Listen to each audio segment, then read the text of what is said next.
নমস্কাৰ বন্ধু বান্ধৱীসকল, মোৰ এটা নতুন ভিডিঅ'লৈ আপোনালোকক স্বাগতম জনালোঁ।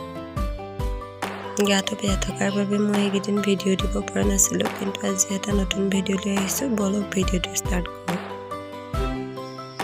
প্ৰথমতে মই কেৰাহীখন পাতি ল'লোঁ, গেছটো জ্বলাই ল'লোঁ আৰু কেৰাহীত তেল দিছোঁ। মিঠাতেলখিনি গৰম হ'বলৈ দিম।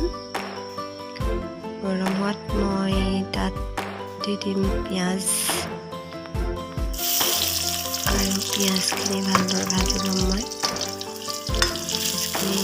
ভাজ নাখাওঁতেই তাত মই অলপ নিমখ দি ল'ম। নিমখ জোখমতে মই ইয়াতে দি দিছোঁ, আকৌ পিছত নিদিওঁ আৰু নিমখ দি ল'লোঁ আৰু হালধি দিলোঁ। দি পিনি পিঁয়াজখিনি ভালদৰে ভাজি ল'লোঁ আৰু তাত এতিয়া মই আদা নহৰু পেষ্ট দিম। মই মছলা নিদিয়াকৈ মাংস বনাব লৈছোঁ, আপোনালোকক দেখুৱাম কেনেকুৱা হয়। কালাৰটো দেখিলেই গম পাব আপোনালোকে। এতিয়া মাংসখিনি ধুই মই নিমখ কৰি থৈছিলোঁ এনেদৰে। এতিয়া তাত দি দিছোঁ মাংস, ব্ৰইলাৰ মাংস লৈছোঁ মই।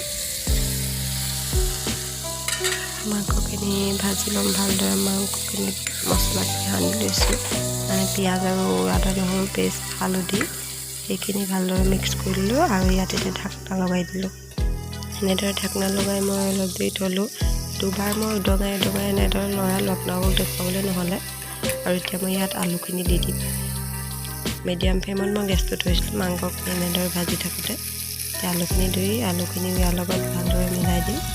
মিলাই আকৌ ঢাকনা দি দিম। মই কালাৰটো চাওক আপোনালোকে কেনেকুৱা ধুনীয়া হৈছে, মছলা নিদিয়াকৈ কেনেকুৱা ধুনীয়া কালাৰ। আকৌ 5 মিনিটৰ কাৰণে এনেদৰে ঢাকনা দি মই আকৌ উদঙালোঁ। এনেদৰে লৰাই দিলোঁ। লৰাই দি কেইবাবাৰো 5 মিনিটমানৰ মূৰে লৰাই 3বাৰমানৰ পিছত মই এনেদৰে আধা কাপমান, চাহৰ কাপে আধা কাপমান পানী দি আকৌ লৰালোঁ।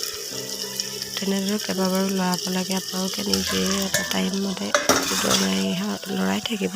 মিডিয়াম ফ্লেমত গেছটো থ'ব। তেনেদৰে এতিয়া মই আকৌ অলপ পানী দিম। ইয়াত কালাৰটো চাওকচোন আপোনালোকে কেনেকুৱা হৈছে। মছলা দিয়াই নাই, কিন্তু মই একো মছলা দিয়া নাই, আপোনালোকে দেখিছে। ইয়াত আকৌ অলপ পানী দি মই এতিয়া মিক্স কৰি ঢাকনা লগাই দিম। এয়া চাওক কালাৰ চাওকচোন আপোনালোকে কেনেকুৱা হৈছে।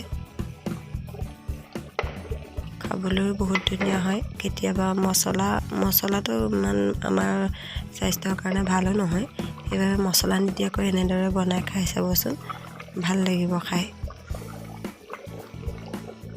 ভাল হৈছে নাই কালাৰটো দেখি ক'ব।